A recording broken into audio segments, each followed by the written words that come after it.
Party policy کے خلاف vote دینے والے تحریک انصاف کے سینیٹر سیف اللہ ابڑو اور جے یو آئی فے کے سینیٹر احمد خان خلجی میں کئی مشترکات ہیں۔ دونوں ارب پتی سیاستدان ہیں اور تعمیرات کے شعبے سے وابستہ ہیں۔ دونوں نے آج ریاست کے وسیع تر قومی مفاد کو سامنے رکھا۔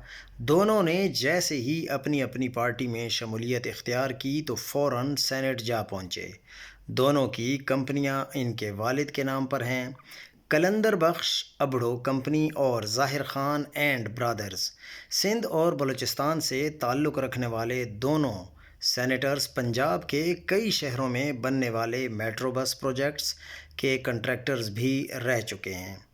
جس مجبوری کی سینیٹر سیف اللہ ابڑو بات کر رہے ہیں، ذرائع کے مطابق سیف اللہ ابڑو پر جھوٹے حلف نامے، زرعی زمین چھپانے اور نیب کیسز کے الزامات تھے۔ ان کے خلاف ریفرنس آرٹیکل 63 کے تحت چیئرمین سینیٹ یوسف رضا گیلانی نے بھیجا تھا۔ سینیٹر شہادت آوان نے درخواست دی تھی۔ ای سی پی نے سب نظر انداز کر دیا اور سکندر سلطان راجہ نے فیصلہ سناتے ہوئے کیس خارج کر دیا۔ آج کے لیے ان کو بچایا گیا تھا، یہی ان کی مجبوری ہے۔